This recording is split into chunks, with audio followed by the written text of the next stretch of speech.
let this be.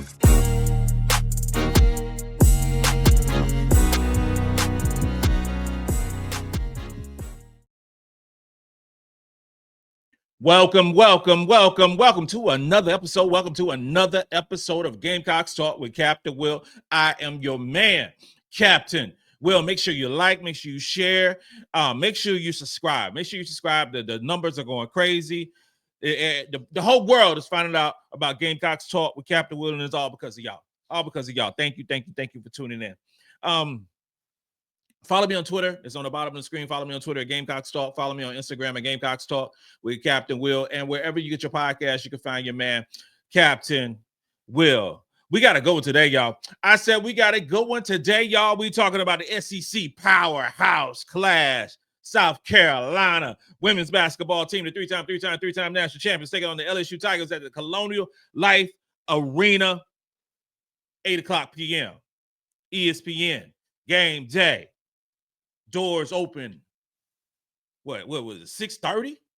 Doors open at 6:30. If you got your fast break pass, doors open at 6 o'clock. It's going to be lit. It's going to be crazy. You got an A team. You got an A team showing up at the Colonial Life Arena. You got the ESPN's finest showing up at Colonial Life Arena because it's an outing. It's a happening. It's a something going down on in Columbia, South Carolina.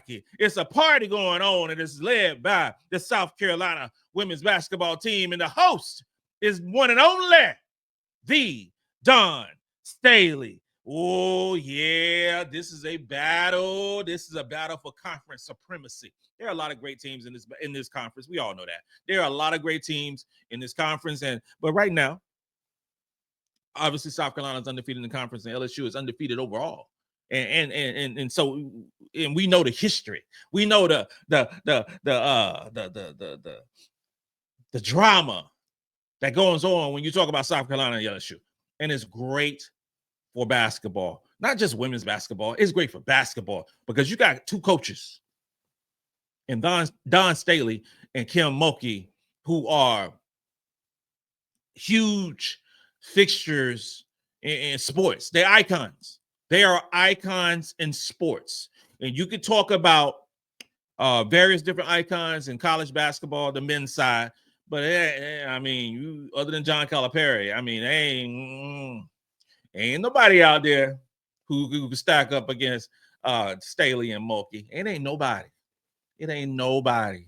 Women's basketball right now is a better product than the men's basketball. You just got to say it. You have to say it. Even the diehards, because I was a diehard men's basketball fan. I was a diehard men's college basketball fan for sure before I became a women's basketball fan.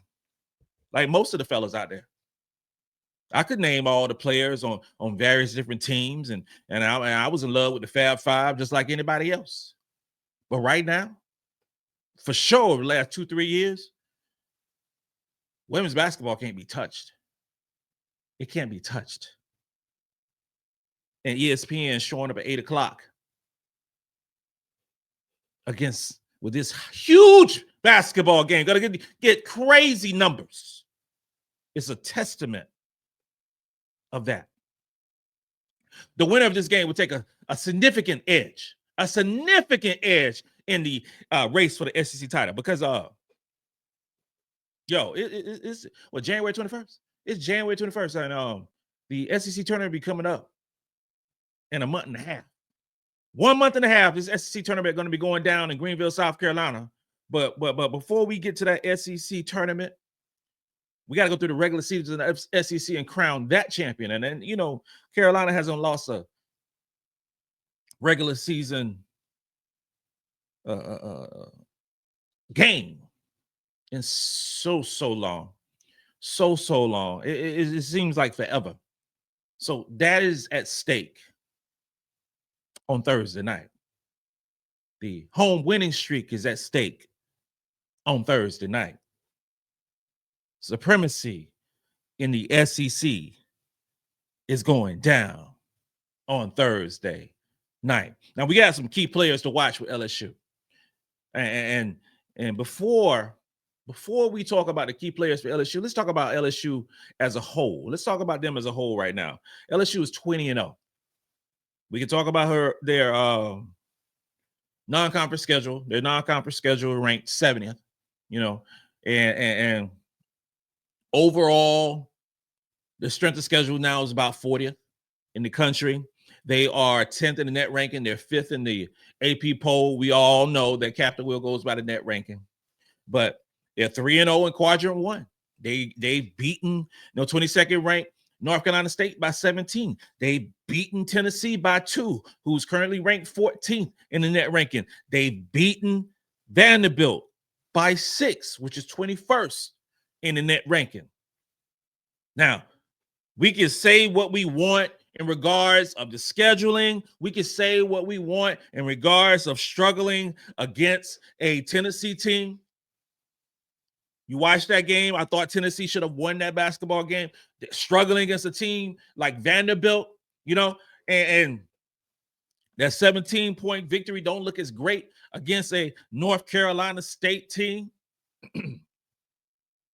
But I'll tell you this right here, because I was struggling with it. I mean, you watched the show before. I was struggling with, is Oklahoma better than Tennessee? Is Oklahoma better than LSU? Is Texas better than Oklahoma? All these various different scenarios, but it's all going to play out because everybody got to play each other, which is cool. But what sets this game different than playing a team like Oklahoma, who we just beat by 41? What sets this game versus playing against Texas, who we won by 15, 16 points, is the rivalry, the hoopla, the eyeballs. Millions of people are going to watch this game on Thursday night. 18,000 fans going to watch this game on Thursday night. And LSU, who has not beat South Carolina in quite some time, we're talking about years, are coming into Columbia to win this basketball game. They have a very good offense. They are 6th in the country in offensive rating. They are exceptional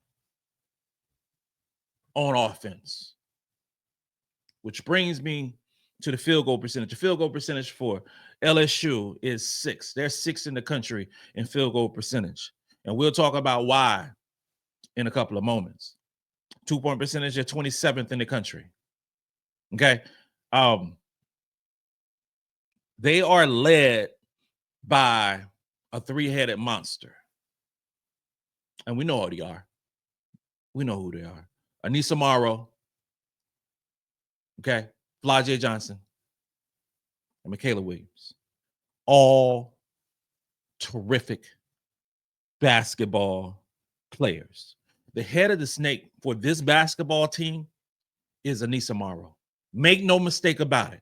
Anissa Morrow is their best player on this basketball team, offensively and defensively.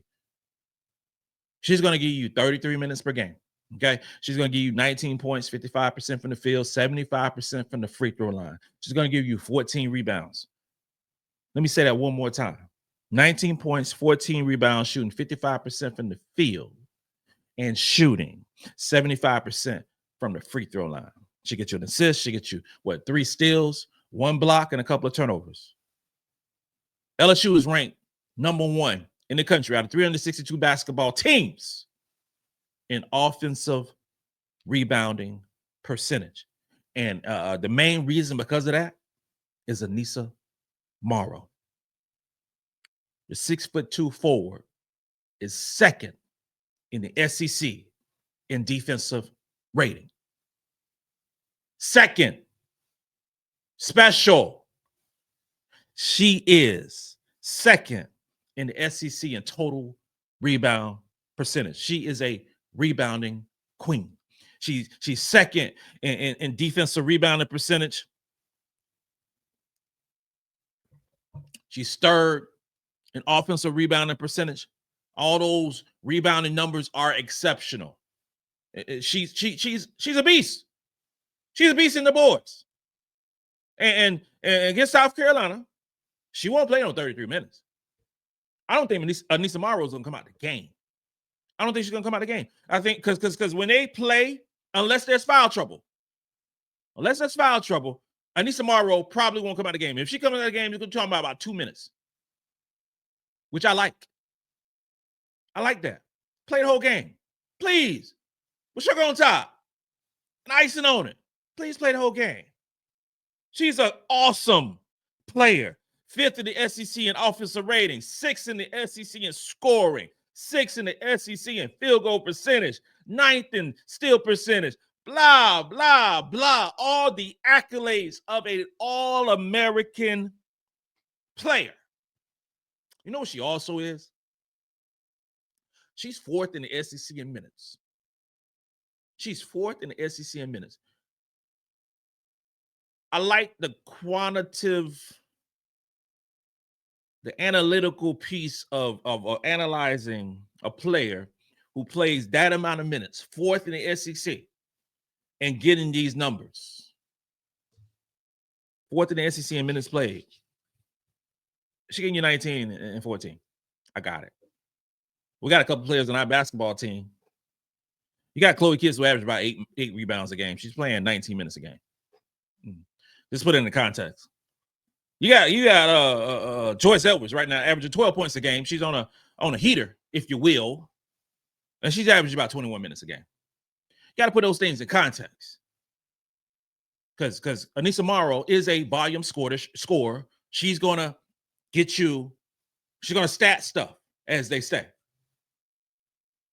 But what I have to look at more so are the percentages of offensive rebound percentage, defensive rebound percentage, steal percentage, all those different percentages, because the player's going to play different minutes, right? We do the matchups of who going to be guarding Anissa Morrow and if she can be stopped. Flau'jae Johnson. Flau'jae Johnson, 5'10". We know all about Flau'jae.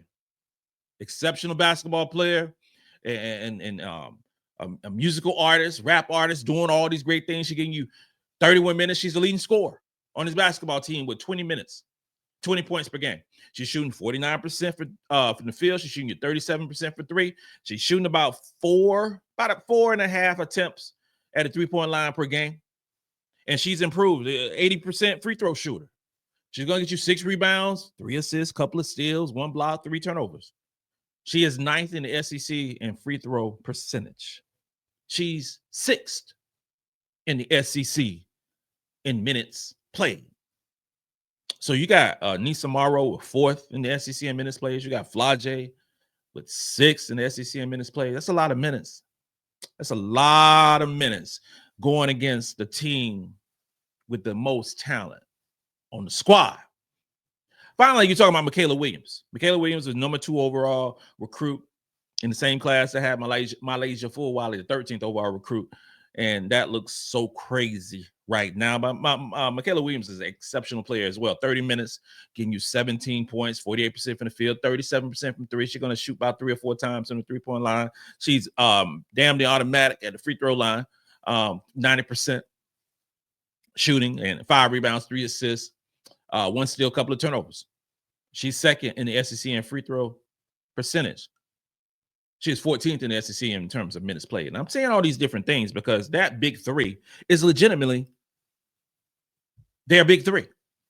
The game will be won or lost because of those 3 players. And if one of those 3 players are in foul trouble, if one of those 3 players are injured, the trajectory of the basketball game immediately changes. This is why. 47% of the minutes played in the season for the LSU Tigers was played by these 3 players. 47%. 59% of field goal attempts were by these 3 players. And we talk about the field goals made. You 61%, y'all. 61% of the field goals made was made by Anissa, Flau'jae, or Mikaylah. They're going to take the most shots. They're going to play the most minutes. They're going to make the most shots. But it keeps going on. In terms of three-point attempts, it's 63%. 63% of the three-pointers that's going to be took in this basketball game over the course of the season is these three players. 71% of the three-pointers made came from these three players. 55% of the total rebounds. 46% of the turnovers in this basketball season for LSU Tigers came from these three players. And the reason I mention all these things, because all those things matter. If they are playing, majority of the minutes shooting the majority of the shots, we all know. South Carolina is an excellent defensive team. One of the best defensive teams. 10th in the country defensive team in terms of defensive rating. We know that South Carolina is one of the best in limiting field goal percentage. We also know that South Carolina is one of the best in terms of two-point percentage allowed. We know all those things. We also know that Dawn Staley is going to take a player out of this basketball game. It reminds me of Bill Belichick when he was coaching the New England Patriots, when he said, we're going to take away a player. I don't know. It's going to be a player that ain't going to do nothing in this football game. It could be a receiver, it could be your running back, whoever. That player is not going to play well versus the Patriots. The same thing happens with Dawn Staley. I don't know if it's Flajay. I don't know if it's Nisamaro. I don't know if it's Michaela Williams. What I do know, there is a plan to take out one of their top three players in this basketball game. And if one of their top three players do not play well, they will lose this basketball game. If they play well, if those three players play well in this basketball game on Thursday night, more than likely, they are going to win the basketball game. There are three engines to this train that they call LSU. One of them engines is going to be took out. One of them engines is going to play well. It's just a matter of what engine Dawn Staley decides to take out the basketball game. Their depth ain't nothing to write home about. Their depth don't have me jumping up and down being scared. This ain't Texas.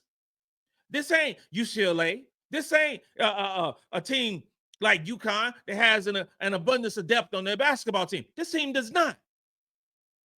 They have some solid to good basketball players on their bench. They do. LSU does.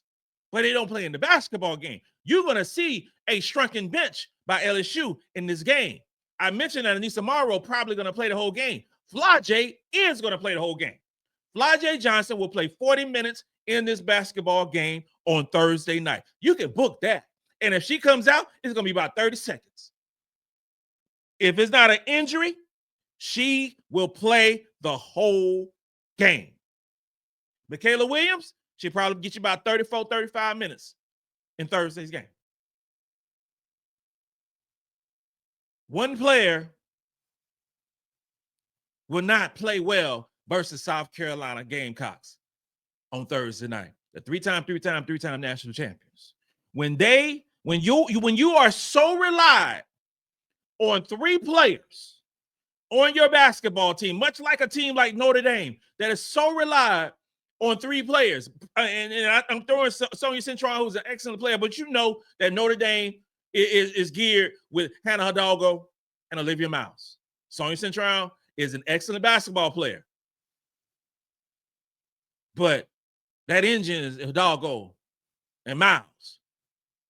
You can't say that about South Carolina. You cannot say that if one player goes down. We just had a player, Ashlyn Watkins, who went down. Did this team falter? Did this team quit? Did this team go tuck it in and say, well, nah, we ain't going to do this no more? No, they got better. They got better. Is a team like LSU, can they do that? When they are challenged, can they rise to the occasion? They were challenged against Tennessee. Tennessee ain't no South Carolina. They were challenged against Vanderbilt. Vanderbilt show ain't no South Carolina. They were challenged against North Carolina State. North Carolina State is not no South Carolina. LSU is going to play a fast pace. They're 12th in the country in terms of pace. They average about 78 possessions. South Carolina averages about 71 possessions. Oklahoma just tried to run that fast pace against the University of South Carolina and didn't work out well for them. Because at the end of the day, you will have to defend on the other end. So if you have a player like Flajay Johnson playing 40 minutes, she's not a robot. She's not the Terminator. She will get tired. And for the new folks, the younger crowd who's watching man Captain Will right now, Terminator, go Google it back in the 80s. You'll find out what it's about. She's not that. She will get tired. And she will have to deal with a couple of players. And those players are Raven Johnson and MiLaysia Fulwiley. Oh, yeah, Flajay will get the best of them because Raven Johnson is the 8th best defender in the SEC according to defensive ratings. Raven Johnson is a top 3 defender in the SEC on the perimeter. She's going to get the best of Raven Johnson. The light's going to be bright. Hollywood could be out there. I don't know. Plies might be there. Who knows? It might be some former players might be there. What I do know is Raven Johnson going to get some of Flajay on Thursday night. Raven probably get 22, 23 minutes. She ain't playing 40 minutes. We ain't going to play the whole game because you know why? MiLaysia Fulwiley, go get us some too. Fulwiley averages about 19 minutes per game. About 19 minutes per game. And here's a stat that a lot of folks don't want to even talk about, don't even want to discuss when it comes to MiLaysia Fulwiley. At this point, on January 21st, MiLaysia Fulwiley is a better defender than she is an offensive player. MiLaysia Fulwiley is a top 9 defender in the SEC, one of the best perimeter defenders in the SEC. She is special. We know she's amazing with the basketball in her hands. We know that. We know that. Her offensive rating right now is 107.7. Her defensive rating right now is 77.6. Flajay Johnson playing 40 minutes in the basketball in 2 days. Going to get Raven Johnson at her best. And when Raven gets a little tired, Flajay going to get some MiLaysia Fulwiley at her best. I see some. You know what you haven't seen yet in South Carolina? We ain't seen a press because Carolina ain't got a press. What if Dawn Staley comes out on Thursday night and says, we know who's going to score. It ain't a secret to who's going to score in this basketball game. It's not a surprise. You know, Flajay and Anissa Morrow and Michaela Williams are going to score the basketball. How about we do this right here? We're gonna press Flajay 94 feet. Whole game. We're gonna face guard her whole game. We're gonna start out with Raven on her. Oh yeah. Mm-hmm. And when her energy levels start going down a little bit, oh yeah, then we're gonna put MiLaysia Fulwiley in there. Oh yeah. And then you know what we're gonna do for about 4-5 minutes. 4-5 minutes and a half.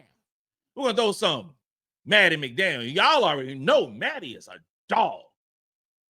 It's easy to tell him if Maddy's gonna play. It's easy to tell. When Maddy had the poof going on, when she had the poof going on, the curly poof that she had, when rocking sometimes out, Maddy wasn't gonna play. She was still nursing that concussion. When Maddy came out there with them braids, when she came out on Cleo braids, and y'all know them Cleo braids back in the day with a set it off. Oh yeah, you know it was on. You know Maddy was back. I think that Dawn Staley is going to guard Flajay Johnson immediately when she get off the airplane. When she get on the airplane, she being guarded. When she get in her little ginger ale, Because she ain't getting no sweet tea. That's reserved for Carolina folks. She ain't getting no sweet tea. She getting that ginger ale. And then when she get off the plane to get on the bus, you're going to see MiLaysia Fulwiley. You're going to see Raven Johnson. You're going to be lurking in. It's going to be Maddy McDaniel. When she walking into the arena, you're going to see Raven just looking like, oh, yeah, girl, it's about to be on. Uh-huh. That's how it's going to be. That's how it's going to be. Michaela Williams can handle the ball. She's a good ball handler. But I mean, for Michaela Williams, I like the matchups scouting report is easy. It's easy for me. I'm not a coach. No, trust me, I'm not a coach. Except when I'm playing the video game. That's the only time I'm a coach. But I'll tell you like this right here. You got Michaela Williams, right? Good size, can shoot the ball. Michaela gonna get some of Tessa Johnson. Michaela gonna get some of Bree Hall. Because you can mix and match. And I'm saying that Raven gonna go up on fly jet, but you can put some Breezy on her too. You can put Breezy on her. Breezy loves the challenge. She loves that challenge. She loves that stuff. She loves that stuff. These girls gonna be up for this basketball game. They're gonna be up. Social media gonna be a buzz. The TikTok is back, right? I'm not quite sure. I don't know because I ain't never had no TikTok. But Instagram, Snapchat, whatever them things are, it's gonna be crazy. It's gonna be trending. And South Carolina wants some of that. South Carolina wants some of that. But I spoke about Flage and what she's gonna do and how we could guard Flage. Slow her down. Limit Flage. Limit Flage. Not have her score 20 points. The best player is Aneesah Morrow. Points-wise, 19 and 14 rebounds. Exceptional. Do we have anybody that can slow down that locomotive known as Aneesah Morrow, who's going to be a top 5 pick in the WNBA draft? Do we have somebody? I don't think we do. Oh, damn, we do. We don't only have one. We got 2 of them. Chloe Kitts. Chloe Kitts is our best post defender on this basketball team. Does Chloe Kitts average 19 points, 14 rebounds? No, she does not. But remember I told you this game going to come down to rebounding percentage. Here's the thing that's not discussed much in the barbershops. Chloe going to get you about 19 minutes. 19 minutes, right? Chloe Kitts, her defensive rebound percentage, 24.9%. 24.9%. Aneesah Morrow's defensive rebound percentage, 26.3%. Let's round this up. Chloe Kitts' defensive rebound percentage is 25%. Aneesah Morrow is 26%. Who thought that? Who thought that? Aneesah Morrow is getting all the publicity about her rebounding, continues this double streak, all those great things when we're talking about rebounding. But you know what? Chloe can do the same thing. Chloe can do the same thing. She's not playing as many minutes. Chloe's averaging 19. Morrow's averaging 31, 32 minutes. Offensive rebound percentage. Chloe is our best offensive rebounder on this basketball team. Chloe's offensive rebound percentage is 15%. You know what Aneesah Morrow's is? 16%. Yeah. Oh, yeah. It's not talked about how good of a rebounder Chloe is. Chloe's numbers. This is why I get all upset when we talk about these All-American lists. Why I get all huffy and puffy when we talk about all these SEC awards. The numbers speak for themselves. When you look at the real numbers, not the total rebounds, not the rebounds per game, but when you look at the rebound percentage of a player. Come on now. Chloe going to start the basketball game. Sania Feagin going to start the basketball game. But Chloe, she going to get a chance at Anissa Morrow. Another player going to get a chance at Anissa Morrow with Sania Feagin. And Sania Feagin has been balling. Sania Feagin is our best rim protector. And over the past 5 basketball games, she's been one of SEC's best rim protectors. Sania Feagin's, and these numbers are only going to go up as the season goes on because she's been getting more and more minutes. Defensive rebound percentage, 15%. Offensive rebound percentage, 11%, with 17 minutes per basketball game. If they play their normal, if Chloe and Feagin play their normal minutes, 19 minutes, 17 minutes, at 36 minutes, Anissa Morrow is going to play 36, 38 minutes in the basketball game. You're going to get a lot of both of these players. But you know what? You're going to get some of Joyce Edwards too. And on the offensive end, and I know Anissa Morrow is a really good defender. She's a really good defender. But the way that Carolina plays and the pace that LSU want to play, just like the previous games that Carolina's played LSU, just like the previous games, Carolina is going to wear down LSU. Now, I give my prediction on tomorrow or Thursday morning, whichever one. But I tell you this right here. There are a lot of answers for LSU in what they do well that we combat, that we do pretty good too. Offensive rating of 6 in the country. South Carolina played a better strength of schedule. Defense is 11th in the country. LSU's field goal percentage is 6th, one of the top in the country. South Carolina's field goal percentage allowed, 7th in the country. In terms of 2-point percentage, LSU is 27th in the country. South Carolina, 2-point percentage allowed, number 2. Number 2 in the country, playing the highest level of competition out of 362 games. Oh, this is going to be an interesting game, y'all. This is going to be an interesting game, man. I can't wait. I can't wait to see it on Thursday.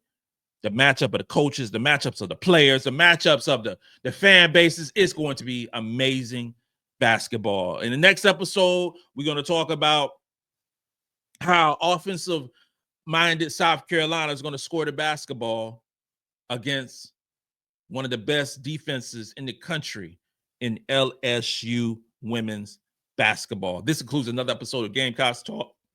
Gamecocks Talk with Captain Will. I'm your man, Captain Will. Make sure you like, make sure you share, make sure you subscribe to Gamecocks Talk with Captain Will so I continue to bring you that gospel of Gamecocks every single day. Ladies and gentlemen, you are now rocking with the best. And since you're rocking with the best, come rock with your man, Captain Will. Let's go.